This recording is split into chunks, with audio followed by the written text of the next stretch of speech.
What is going on, everybody? Welcome to GLE. Man, today I'm so excited about my guest. He is an old friend from high school, now a fellow Texan, and that's a more recent thing. But we went to high school up in Michigan. He's been doing some super cool things ever since. He started his career at GE in financial management as part of their executive leadership training program, spent some time in strategy and finance, working for Facebook, learning from Zuck himself, and more recently founded JT Capital, now doing some huge things in real estate. He's grown a $500 million real estate portfolio, and I am super excited to learn from him today and share him with my GLE crew.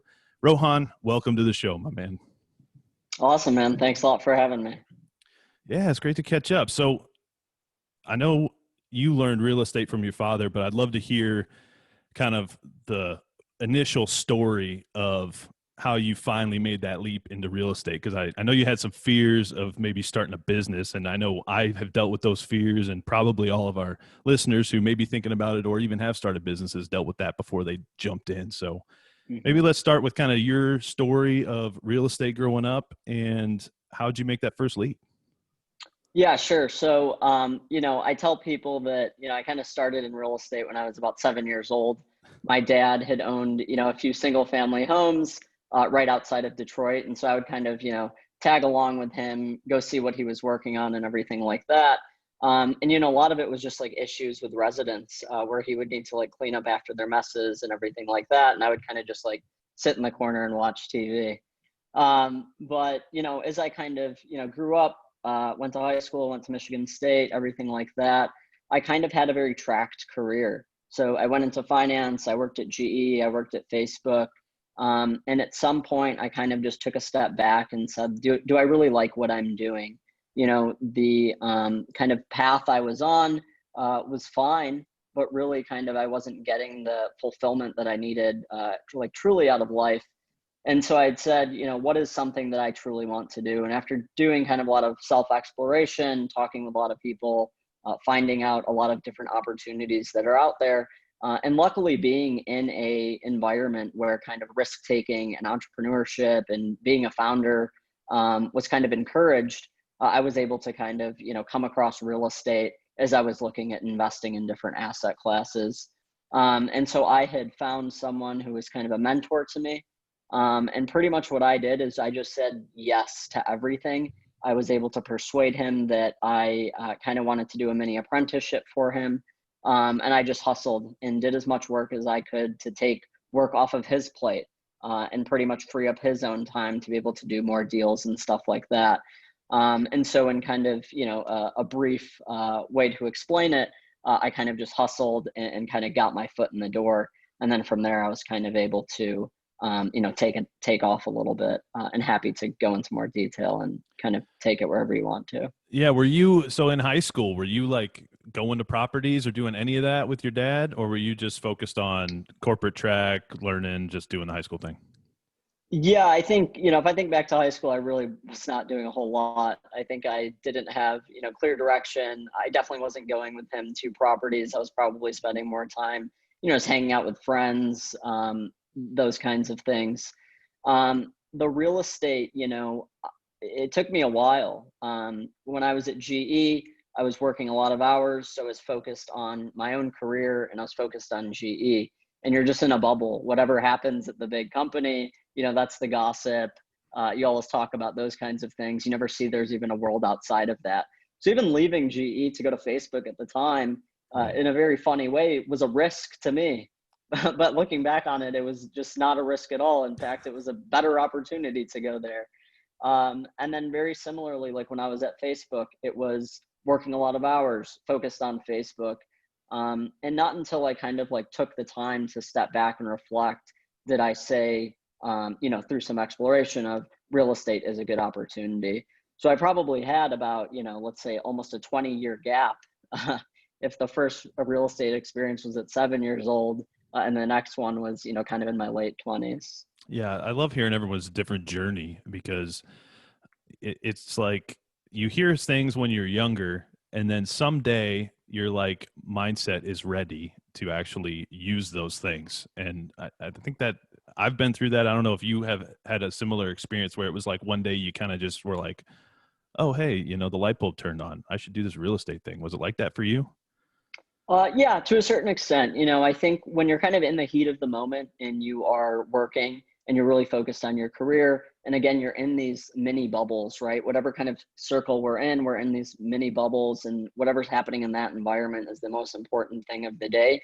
You don't really take a time to step back and kind of like think about what else is out there. And so the light bulb went off when I realized that this tracked career is not really what I wanted to be doing anymore. Hmm. And then at that point is when I kind of took the time to start looking at other things. Again, kind of just being in the Bay Area, I had a lot of exposure to people that were doing things outside of Facebook, albeit most of it was in tech, but at least people were coming up with new ideas, new solutions to things. And oftentimes I was having conversations with these people, and I would just think, the work I'm doing actually is so boring to me when I hear about these people creating these new ideas and these new solutions. Yeah. And maybe all I'm doing is just kind of, doing the financial modeling for the company, maybe looking at some M&A type stuff that may not even go through. And so I kind of said, I want to do my own thing. And for me, it was really a couple things. One, I didn't believe I could actually build wealth working in a job. I believed I needed a significant piece of equity in a business. And then two, I wanted the actual freedom. I couldn't stand anymore reporting to a manager. I couldn't stand being like forced to go to meetings that were put on my calendar. And I realized just a lot of those type of like structured environments for Hmm. me and kind of my outlook on life was not what I wanted to be doing. And so I knew I needed to leave, and I just kind of crafted a path to get there. Did you start into real estate as a side hustle, or did you leave and fully commit? So what I was doing when I first joined Facebook was I was investing passively. So effectively what I would do is I would just invest money with someone who was kind of actively managing, these multifamily real estate deals. Hmm. And I kind of learned a little bit that way. Merely through just like financial updates, asking questions, those kinds of things, but not enough to kind of actively manage a deal. And then what I realized was that, the business model was extremely simple, which was one of the main reasons I had passively invested in it. And then I kind of looked at all kind of the different aspects of running a deal and managing a deal. And I kind of convinced myself that, I can probably do 4 out of 5 of these decently well, and the fifth I can just go find someone who's really good and kind of partner with them. Hmm. And so I ultimately left and just started doing it, but it took me a little while to get there, kind of getting over those irrational fears of not having a steady paycheck. Obviously having a spouse that has a steady paycheck is helpful, but even with that, it still took some time to be able to get there. But yeah, I didn't do it as a side hustle. For me, it was, I need to go all in on doing this thing. Otherwise, I knew I wasn't going to be able to kind of fully commit and be successful. Yeah. So, what do you consider your first deal? So my first deal was a 300 unit. This is one that I had JV'd on. So I was doing kind of a apprenticeship type opportunity at the time, right? I think I alluded to it earlier. Hmm. Pretty much what I did was I did all of the underwriting on the deal. I helped with, setting up meetings, taking notes, doing work that I hadn't done like until my early years of working, but I really just said yes to everything and kind of was willing to do whatever it took, helping to kind of manage the due diligence process, everything like that. So that deal, ended up being pretty good. We were able to, raise a significant amount of equity on it. We're able to arrange the debt financing on it. I think we closed that deal in 52 days or so. And that deal is probably targeting somewhere in the range of 17% IRR as we exit it, either late this year or early next year.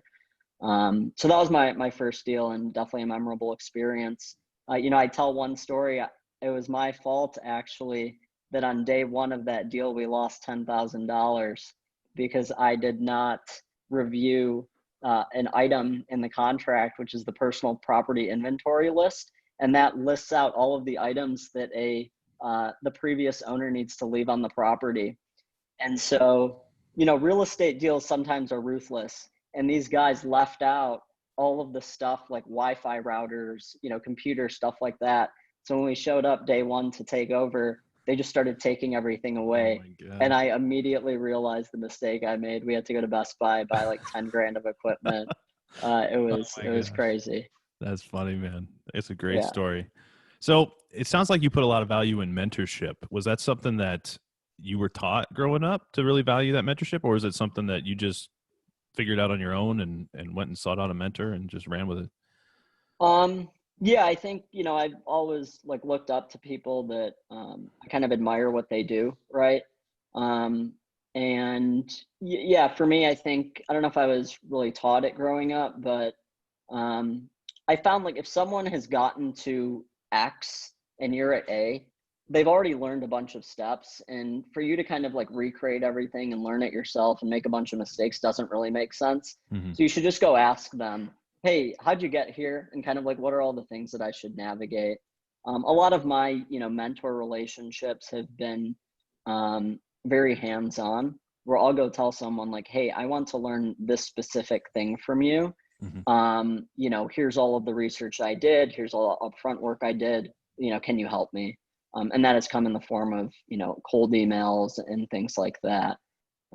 So yeah, I don't know if it's an actual skill I've developed, but just something that I just said, how do I reduce a bunch of the mistakes by learning from other people? Do you think a lot of your experience at GE and Facebook kind of sets you up to be able to ask some of those right questions? Like doing that prep work before you go to the mentor. It sounds like you have a background and a lot of detailed knowledge already, and so you knew to go. Hey, I need this specific thing from you. Um, is it that experience that gave you that? What? Right, right. How'd you get that sort of initial knowledge?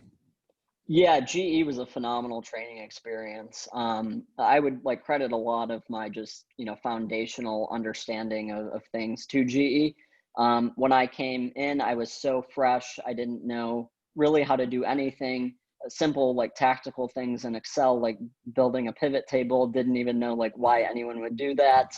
Um, I didn't really know how to communicate things to anyone. And so that experience was definitely impactful. Yeah, one of the takeaways was, you do a bunch of prep work before you go kind of, ask for somebody's time, right? You kind of read everything they've already written. You kind of listen to the talks that they've given. You don't just kind of go up to them and say, hey, can I pick your brain for 10 minutes, right? You kind of come to them with a specific ask.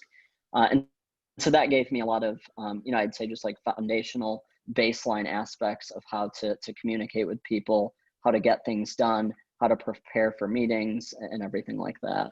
Speaking of reading everything they've written, if you all aren't subscribed to Rohan's Reflections, you got to do it because I did, and he's got some great content in there. And the more recent one that I loved, he talks about taking 500,000 to 12.5 million. And I was hoping you could maybe give a little insight about that one reflection and what you mean by how you can take 500,000 to 12.5 million in real estate.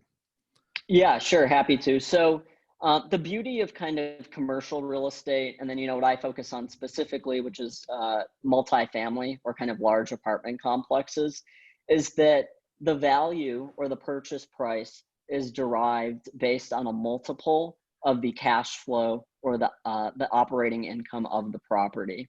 So, to give an example, let's say you have a multifamily apartment complex, and every month, people are paying rent on the first of the month.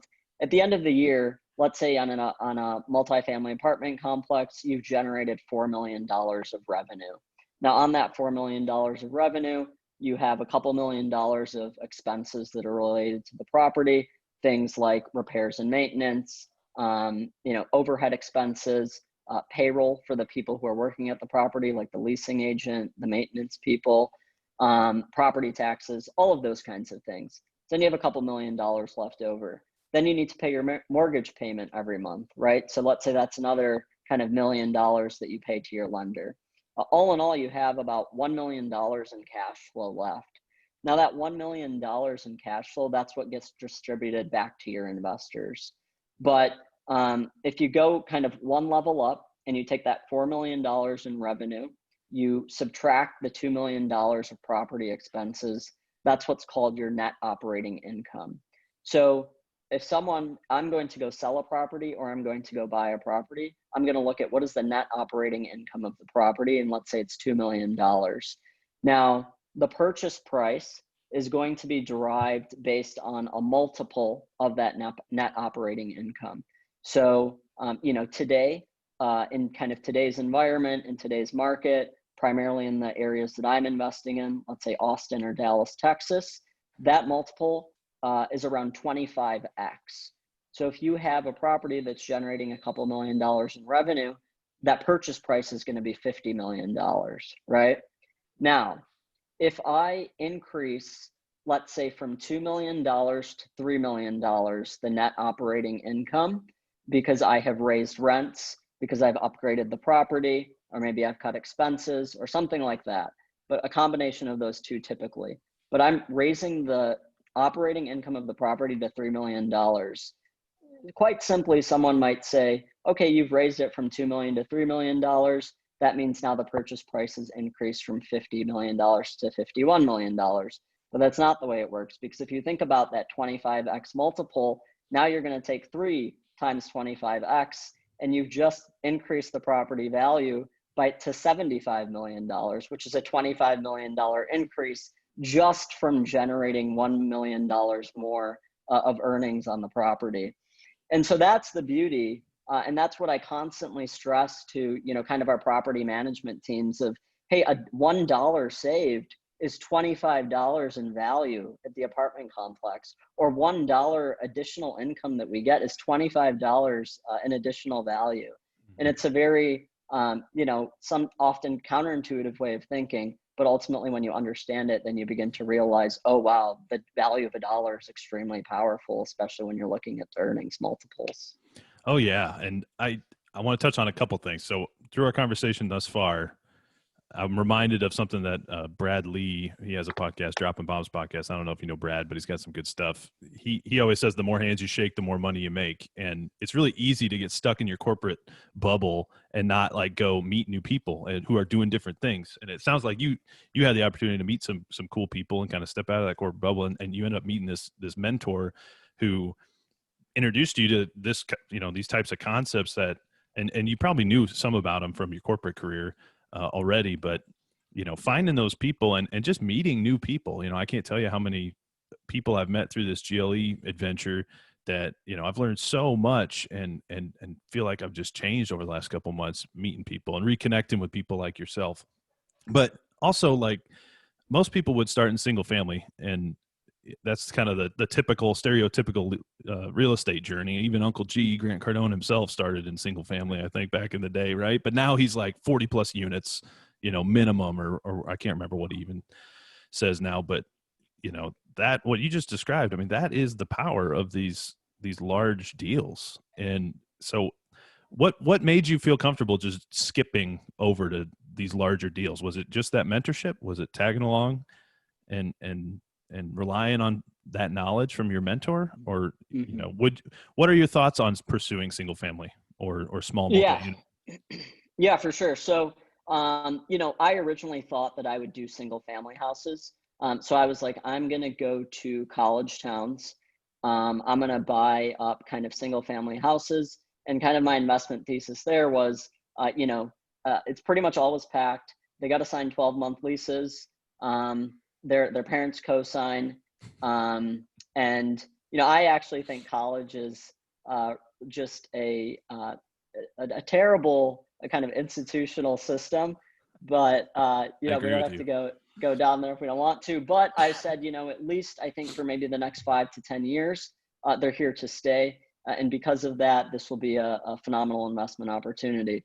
But what I realized or concluded after I brought this and kind of talked to a few people about this was that it takes the same amount of time and effectively effort and paperwork and diligence and all of that to close on a single family house that it does to close on a 300 unit property or a 600 unit or even a larger deal than that.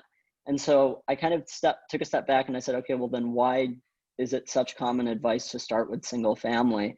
And I think there's 2 main reasons. One is that it is just the kind of quickest pathway of what people think, right? when anyone thinks about, hey, I'm going to do real estate investing, they immediately think, oh, okay, I have a single family house that I rent.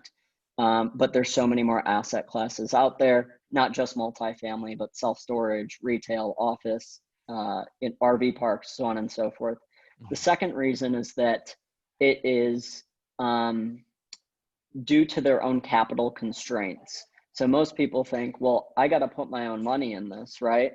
But they never kind of think, well, I can kind of raise money or partner with people, right? So for example, in the world of Silicon Valley, you have founders that are going to raise money from institutional venture capital or angel investors. The same thing happens in real estate, not only at the institutional level, but also at the individual level, where if someone has the right expertise, they're able to raise money from high net worth individuals, accredited investors, and things like that. And so that's kind of what I realized was, oh, okay, you have to have a capital raising muscle. You have to know how to raise capital. People need to be able to trust you. You have to actually have the experience and the expertise to be able to convince people that they should trust you with their money. And then lastly, you just want to have that expertise and that experience before you're kind of managing other people's money. So that's, originally I was thinking about going into single family homes, then I was persuaded not to. And then that's why I pursued kind of this apprenticeship / mentorship, and then also JV partnerships, because I realized that I didn't trust myself to manage people's money if I was the only one. I needed someone who had been through, multiple market cycles, understood much more than I did. And so that's why I pursued that. I think for people, it really just depends on kind of what your individual situation is, what your temperament is, what your kind of expertise is in terms of getting started. I do believe that, single families can be great for people. There's about 75 million millennials right now. Not everyone can afford a house. The majority can't, in fact. And so, you see these companies like Blackstone, for instance, raising 9 to 10 figure funds to go build houses and rent them out. So I think it's definitely an okay strategy. I think it just takes time to kind of scale up. I do think that building the foundation of doing it, but then learning how to raise capital, create partnerships, and being kind of conservative as you manage people's money is the best way to kind of scale, if it's something that, people want to kind of build wealth through. How are you enjoying being an entrepreneur? I like it. I like it a lot. There's times though when it's extremely tough, and you kind of think like, why am I doing this? Like this would be, I could just go work somewhere and make good money. But oftentimes, like when I kind of feel that way, I just really just think back to kind of my Facebook days, and I realize like, okay, you don't want to be doing that. Even this worst day is kind of better. And I really just like it. Like I like the things I work on. Typically I'm able to kind of structure my days as I want to. I'm able to mostly do everything that I want to be doing. There's always certain things that, you kind of just have to do still. But I've really enjoyed it. And for me, it's kind of just been a personal challenge to say, when I was in Silicon Valley, I met a lot of people and I would think, well, if they're doing that, I could definitely do that. Like, I don't see the hero kind of aspect here. This is just a normal guy who's worth like 9 or 10 figures. Right. And so for me, I had just said, I feel confident enough I can do it. So a lot of it is just kind of a personal challenge and, quite frankly, maybe even an ego thing. That's super cool, man. I've dealt with some of those same insecurities, and I think I've had those same thoughts where you're like, if these people can do it, I should be able to figure out how to do this. It can't be that hard. But lots of businesses fail. I think having that foundational mindset, and I think you took a wise approach of finding people that had been successful doing it, because it would be hard to raise capital and have people trust you if you don't have any experience doing it, one, and have that track record. I'm reminded of Robert Kiyosaki, who I've heard say entrepreneurs, business owners aren't necessarily entrepreneurs. Entrepreneurs know how to raise capital. And I thought that was an interesting comment from Robert, that entrepreneurs know how to raise capital. But I know you have a very interesting Zuck story from Facebook. I was hoping you might share you shared it in one of your reflections, getting a 4 a.m. email from Zuck. And I thought that was a really cool story. And I was hoping you'd share it with our audience today. Yeah, sure. Happy to. So, one of my projects when I was at Facebook was kind of focusing on our trust and safety operations team. Back then, we didn't have a lot of issues, let's say, that were kind of so widespread. Facebook was at in the PR news cycle was kind of at the point where Facebook was still kind of the hero to everybody. Everyone loved Facebook. No one really talked bad about it. But there were little cracks in the narrative, right? And these little cracks were kind of initially being, let's say, kind of magnified by some of the journalistic institutions that had their same business models threatened by Facebook, right? And I think that in part because Facebook started having so many more problems on their platform, the journalists saw this as an opportunity to kind of craft a new narrative. And you can argue whether it was fair or not fair, but it's kind of besides the point. And so what happened was we were seeing more objectionable content on Facebook, people posting things that other people didn't like. These are kind of very let's call them not so bad things like nudity that can get taken down immediately, and it's very black or white whether this should be posted or not. Right. And then there's other things like hate speech, which you need a lot of context for. The other kind of issue that was popping up was with Facebook Live, people were live streaming murders. Now this isn't like millions of people doing it, but it was like a handful of people. And obviously with the virality of Facebook, things can happen very quickly and get a wide audience. And so it had happened once earlier in the year, and then we were kind of putting in place systems to fix it. We were trying to beef up that organization. I was primarily focused looking at it from a finance, strategic, and operational lens. But then the kind of day before a conference in Cleveland, there was a murder live streamed. And this was before the F8 conference, which is kind of this developers conference where Zuck goes on stage. And he had to start off with that story as the first thing and kind of apologizing. And he was pissed. And so he sent an email that morning, kind of at 4 a.m. And he's notorious for waking up really early. And he kind of just said, like, I'm sick of this problem. I'm willing to spend, I can't say the amount, I don't think, but like X numbers of dollars on it, which is a very vast figure, 10 figures plus. And then he had said, pretty much get it done. Like, I don't care what you have to do. And then also I want to be meeting with you guys like every few days now. And so, we woke up that morning, saw the email, and then pretty much for the next, I would say 4 months, we were just in lockdown mode. Facebook is notorious or famous for kind of going into these lockdowns whenever there's a huge issue or potential risk. And so this is what we did. And we're just in kind of like these, mini war rooms every day, kind of, crafting things. We ultimately ended up hiring 15,000 outsourced employees to focus on this, opened a bunch of outsourcing locations and real estate across the world. But it was a very just interesting time to be working on kind of one of Facebook's top priorities to kind of protect the community, their business, and their reputation. And then at the same time, it was just very interesting to be able to kind of, get all of the insight of probably like one of the smartest people that I've absolutely ever met. And then lastly, just kind of living through the experience. I had known at the time, like, you should remember every single day of what happens from here on out, because like these types of things don't happen all that often in your career. Right. So yeah, it was a fascinating time, and obviously it's still a problem.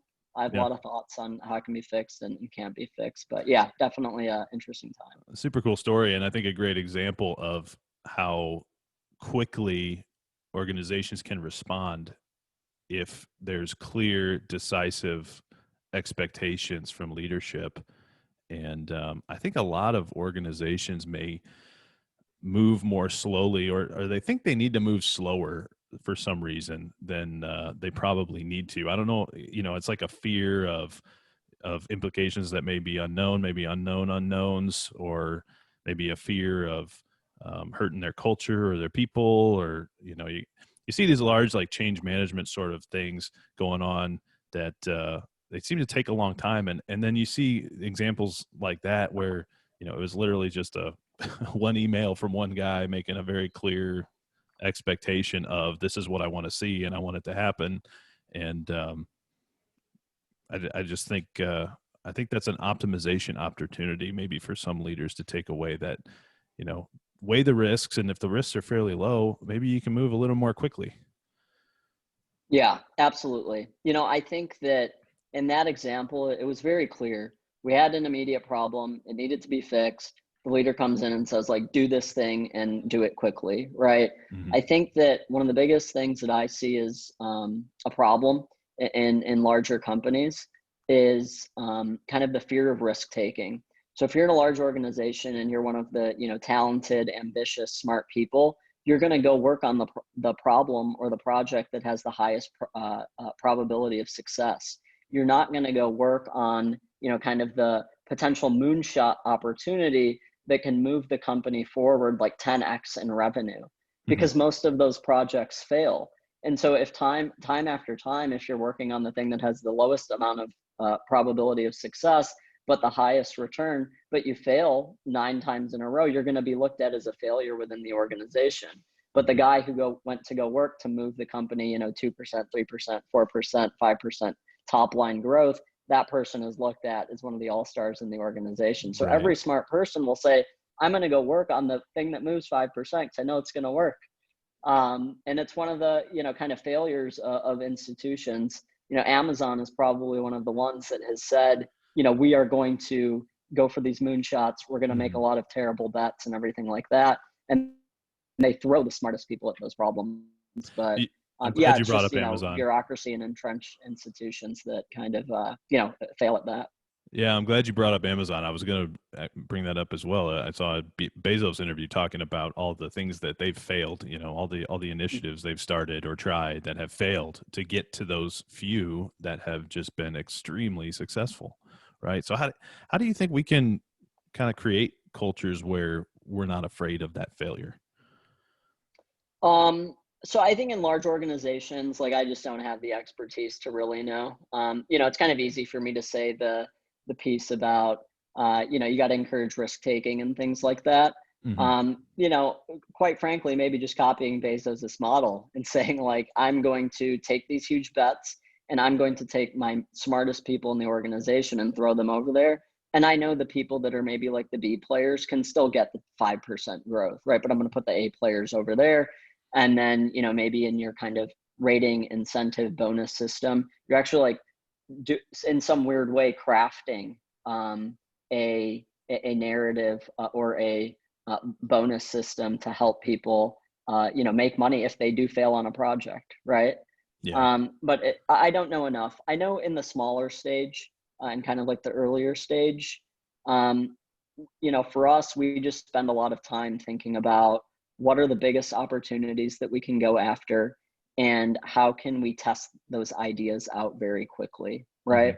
To a certain extent, that's how I did the multifamily thing, was just to say, I'm going to de-risk this as much as possible by partnering with someone. I'm going to go a little bit bigger. If I fail, it kind of didn't matter. Like I can try again. I can try a new asset class. I can go try single family. Maybe I was wrong about multifamily. Right. But yeah, for me, I think it's just really about experimentation. I think you're right. I think you talked about, having that, I guess, a self-imposed constraint on your capital, for instance, and the capital that might be available to make an investment. And I really think that people just they don't have the perspective. They don't have the necessary perspective to really even understand the risk. And they think there's some big risk out there. Like, oh no, if I take this real estate investment, I might lose money or whatever. And, maybe the worst case is you just sell the property, or, there's really not that much risk potential. At least that's kind of what I'm finding. I don't know. Does that make any sense? Yeah, to a certain extent. So I think about it like in a couple different ways, right? So from an individual perspective, oftentimes, and again, I think this goes to the irrationality of fear, but you will think, oh, there's all of these risks out there. If I quit my job, I'm not going to be able to pay my bills. And then you kind of just stop thinking at that point and you go back to your job and doing whatever you were doing. Mm-hmm. But if you think like a few levels deeper, then you kind of say like, okay, if I quit my job, what will happen, right? So it's like, okay, I will not have a steady paycheck. I will, that's pretty much it, actually. I will not have a steady paycheck. If you've saved money, great. Then you can say like, I have 12 months of runway, right? Mm-hmm.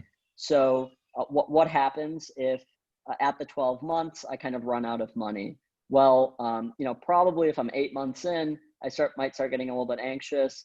If you're talented and ambitious, you can probably find another job within 4 months, work for a year, get yourself, again, 12 months of runway if you want to try this thing again. So there's always kind of like a way to think, a framework to think about it, to say, hey, if this happens, then I will do this, right?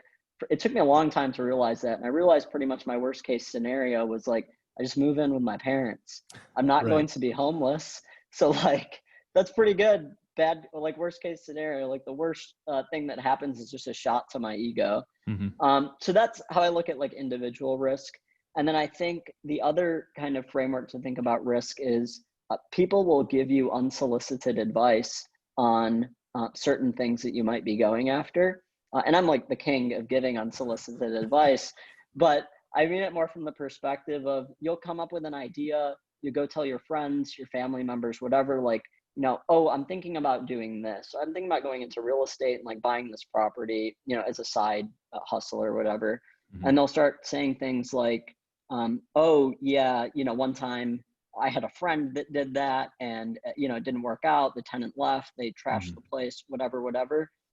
And then the person is discouraged. But if you think about it, you just took advice from someone who has never done what you're trying to do. And so you always want to tune out the people that don't have the experience and are providing advice, because there's a lot of those people out there. And you want to go to the people that have done it before and kind of hear their advice and deeply kind of reflect on what that advice is and then determine your next step. I love that advice.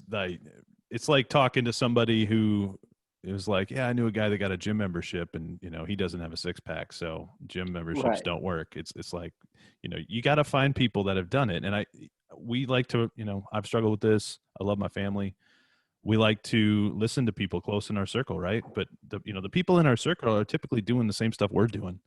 So if you want to try something new and you're going to advice for people in your circle that, again, like you said, haven't done the stuff that you're trying to do, why are you going to listen to their advice if they haven't done it? Right. Exactly. And so I think a lot of it just comes down to kind of like independent thinking, being okay with being contrarian, not needing to follow the crowd, not needing to feel like, whatever you're doing is not looked down upon. For example, like I look right now at so many businesses in kind of the home services in industry. And so if I was a young, talented, ambitious person, and let's say I didn't want to go to college or something, let's say I didn't like tech, I didn't want to work on like a huge, big idea, I would probably just go start a landscaping company. And even if I did go to college, maybe. Mm-hmm. And a lot of people would just be like, you just got a college degree. Why are you doing that? Right. But that's something that can probably make you like 400 grand a year, like in year 2, maybe even before. And so I think there's a lot of this kind of like, stigmas out there and kind of like a perception from people and, oh, what will people think if I do this thing? I think you just got to do whatever you want to do and you'll probably figure it out. Yeah. That fear of other people's perceptions is something I know a lot of people deal with. So that's great advice. Rohan, I know you're a busy, man. And before we go, I want to ask you, what is your approach to leadership? And do you have any advice for people who are thinking about branching out into starting a company or in leadership roles? You're an owner of a company right now. What would you tell to other leaders out there, and what advice would you share with them? Yeah, sure. So, for me, leadership has just been about, kind of trusting the rest of your team to be able to work on things. I think when I first started, I was very uncomfortable with letting go of the details, always needing to know what was going to happen. And kind of if you just hire, talented people, then you kind of just got to trust them to do what's right. And you can kind of set up, different processes to make sure you're still involved in some of the details. And for the people that maybe, you consider not to be the best employees, but you don't always need the best employees. Sometimes you just need okay employees. Then you just have to make sure you train them right off the very beginning. So for me, it's really just been about trusting people and kind of giving the right the right training. And then secondly, for me, it's just been about kind of thinking towards the future. So I've been really focused on operations, tactics. What do we need to do this week? But you need to set aside time to be able to think about what is our true goal this year? How do we work backwards to get there? Where do we want to be in 3 years? Where do we want to be in 10 years? We probably will be so much different of where we believe we'll be in 10 years, but at least let's think about that right now. So we're kind of like setting up things to get there. So those are kind of the couple things that I, focus on as it relates to leadership. And then, advice for people that want to, start companies and become founders and stuff like that. I would just say, don't get in the habit of doing a lot of analysis, listening to too many podcasts or reading blogs or books or anything like that, because there's a huge difference between kind of what you read, what you learn, and then the actual practical implications. And so, spend that time, maybe figure out what you want to do. Again, really independently think on what is unique to you. It doesn't even need to be your passion, just like what are you good at and what makes money. And that's a good kind of synergistic view of things to focus on. And then kind of just go do it. And you're just going to learn by making mistakes. You're going to learn by meeting other people, learning from them. Maybe you do some type of apprenticeship, something like that. But definitely take action and don't spend too much time kind of just learning from resources. I love it, Rohan. Great advice, great wisdom. If people want to find you, hear more about JT Capital, what are y'all doing at JT Capital these days, and where can they find you? So JT Capital, we're just continuing to acquire apartment buildings. Our goal is to acquire 250 million over the next 12 months. JTcapitalgroup.com is where you can go if you're interested in learning more. And then I'm on Twitter, probably the best way to find me. And then outside of that, I have the newsletter. You can probably find that by just going to my website, which is rohunjauhar.com. Awesome, Rohan. Thanks for coming on GLE, my friend. Great catching up. Yeah, great to talk to you. All right, man.